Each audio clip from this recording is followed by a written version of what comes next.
네, 안녕하세요. 부영부자TV의 형 김창경입니다. 저희가 매매 사례를 2020년도부터 거의 횟수로 6년째 진행을 하고 있는데 매달 이렇게 찍고 있죠. 올해도 열심히 촬영할 테니까요. 저희 부영부자TV 사랑해주시면서 양질의 빌딩 정보를 받아가시길 바라겠습니다. 오늘 매매 사례는 총 4개를 준비를 했습니다. 30억대 수익형 꼬마 빌딩부터 런던 베이글에 들어가 있는 건물, 또 홍대에 저렴하게 거래된 건물까지 4개를 준비를 했는데요. 그럼 영상 끝까지 시청해주시길 바라겠습니다.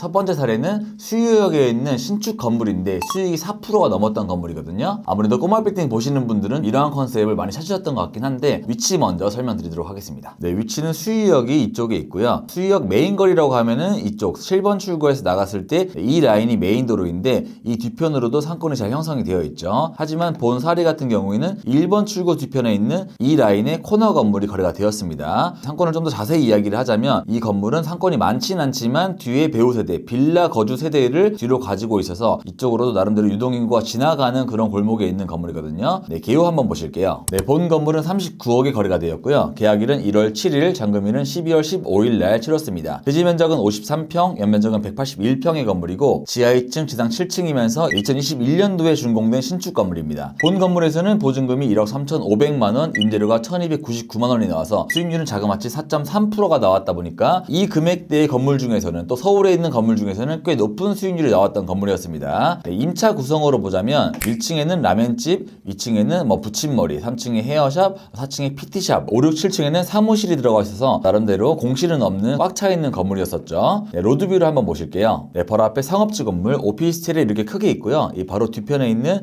이 코너 건물이 거래가 되었습니다. 좁은 필지이지만 굉장히 높게 잘 지은 그런 건물처럼 보입니다. 하지만 상권으로 보자면 엄청 신축 건물이 많거나 상권이 잘 형성되어 있는 그런 곳은 아니지만 이 뒷라인으로 좀 빌라 거주 세대가 많다 보니까 수유역까지 가는 그런 길목에 있어서 나름대로 유동인구가 보장되어 있는 그런 상권이다라고 보시면 될 것 같아요. 네, 하지만 이 건물도 시장에 나온 지가 꽤 오래됐었는데 생각보다 거래가 안 됐었던 건물이거든요. 그 이유로 보자면 아무래도 강북구에 있고 수유에 있다 보니까 많은 분들이 선호하는 그런 상권은 아니었다라고 보입니다. 대부분 좀 한강과 가까이 있는 강남과 근처에 있는 상권에 투자를 하려고 하는데 수유는 생각보다 좀 거리가 멀리 있고 강북구 자체가 빌딩 거래가 많이 되는 지역이 아니었기 때문에 수익도 나오고 컨디션도 좋은 건물이었지만 생각보다 거래가 안 됐었던 포인트는 강북구였기 때문에 그렇지 않나 라고 보고 있습니다. 하지만 이 금액대의 꼬마 빌딩을 보시는 분들은 서울권에 4% 나온 수익이 많이 없었거든요. 굳이 지역을 신경 안 쓰고 좀 편하게 임대료를 받고 싶어 하는 분들은 이런 건물도 좀 컨셉에 맞지 않을까 싶어서 사례로 제가 가지고 와봤습니다.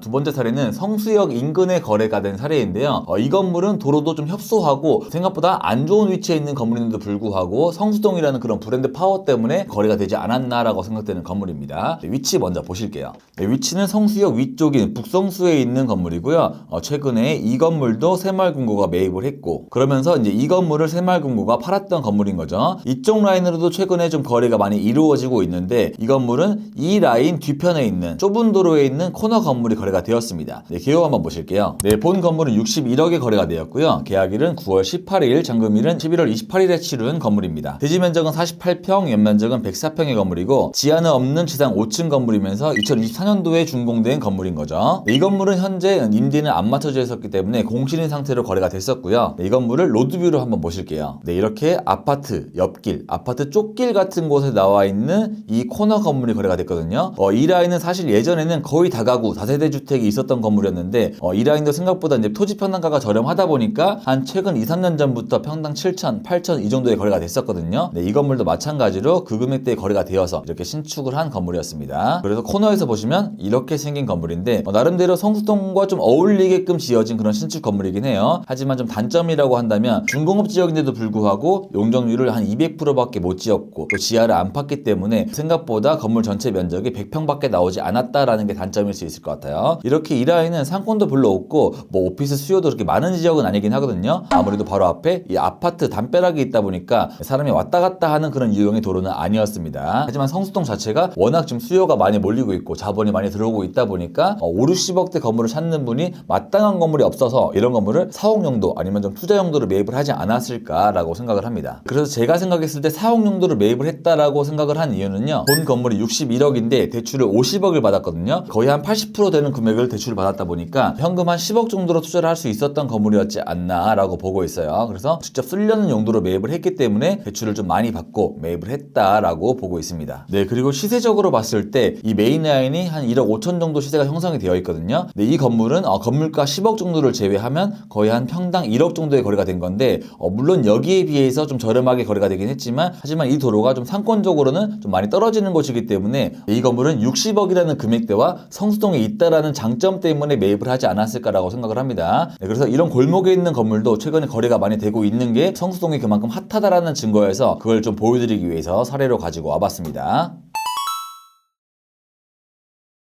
세 번째 사례는 런던 베이글이 들어가 있는 건물이어서 나름 이 지역에서는 좀 유명한 건물인데요. 위치를 먼저 보실게요. 네, 위치는 안국역 2번 출구에서 위로 올라오면 이제 헌법재판소가 있죠. 여기서 좀 더 올라오면 이 동쪽으로는 여기를 개동이라고 부르고 있습니다. 개동, 제동으로 이제 행정구역이 편성되어 있는 곳이고 이 왼쪽으로 가면은 이제 소격동, 안국동이라고 하는 그런 곳이죠. 네, 하지만 본 사례는 이 제동초등학교 동쪽에 있는 개동 건물이 거래가 되었는데 네, 개요 한번 보실게요. 네, 본 건물은 88억 5천만 원에 거래가 되었고요. 계약일은 9월 10일, 잔금일은 12월 10일 날 치렀습니다. 대지 면적은 86평, 연면적은 251평의 건물이고 지하 1층, 지상 4층 건물이면서 1997년도에 준공이 된 건물이죠. 이 건물에서는 보증금 2억 9천만 원, 임대료 1,850만 원이 나와서 수익률은 3%가 좀 안 되는 2.66%가 나와서 수익은 높은 편이 아니었었죠. 하지만 이 건물은 종로에 있고 개동 이쪽 라인에 있는 건물치고 연면적이 꽤 잘 나왔던 건물인데 연면적이 251평의 건물이었기 때문에 인근에 있었던 단층 2층짜리 건물보다는 꽤 건물이 큰 편이었습니다. 네, 로드뷰를 보면서 설명드릴게요. 네, 로드뷰를 봤을 때 이제 이 건물이 거래가 되었습니다. 주위에 있는 건물과 좀 비교를 하자면 인근으로는 다 단층, 1, 2층 이런 건물이 주를 이루고 있는데 이 건물만 나름 네모 반듯하게 올라가 있는 그런 건물이죠. 그리고 로드뷰로 봤을 때도 이렇게 런던 베이글 앞에 사람이 굉장히 많이 몰려 있는 걸 볼 수가 있습니다. 런던 베이글이 원래 1층과 지하 1층을 쓰다가 최근에 2층까지 확장을 했거든요. 그래서 그만큼 좀 장사가 잘 되고 있다라는 반증인 거겠죠. 네, 그래서 지금은 엘리베이터가 없지만 만약에 여기를 좀 리모델링을 깔끔하게 하고 통유리로 돌린 다음에 이 내부에 엘리베이터를 넣는다면 충분히 지금보다는 임대료를 좀 더 잘 받을 수 있지 않을까라고 생각되는 건물이었죠. 그래서 이 건물이 평당 1억에 거래가 된 건데 인근의 사례를 보자면 이 건물도 얼마 전에 평당 1억 2천에 거래가 되었고요. 그리고 또 코너에 있는 이 건물도 한 5년 전에도 평당 9천 후반에 거래가 되었습니다. 그래서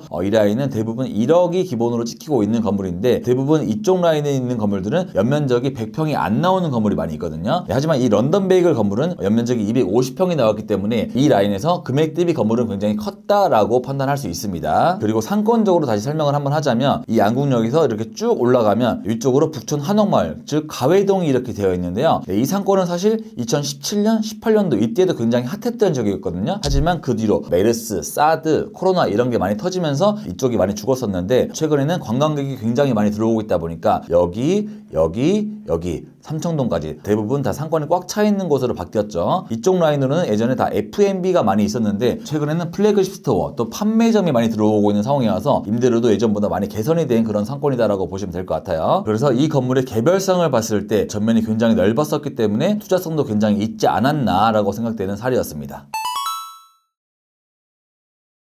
네 번째 사례는 홍대에 있는 건물인데요. 원래 높은 금액의 매물로 나왔었다가 점점 금액이 깎이면서 최근에 저렴한 금액으로 거래가 된 사례이거든요. 네, 위치 먼저 보실게요. 위치는 홍대 입구역이 여기 있고요. 상수역이 여기 있는데 그 중간에 있는 상상마당 라인의 대로변 건물이 거래가 되었습니다. 조금 더 상권을 설명을 하자면 이 상상마당을 기준으로 오른쪽으로는 좀 클럽거리, 헌팅포차라든지 좀 유동인구가 많은 지역이죠. 하지만 이 서쪽으로 갔을 때 이 라인은 예전에 비해서 좀 상권이 좀 안 좋아진 그런 곳인데 이 대로변 건물이 거래가 된 거죠.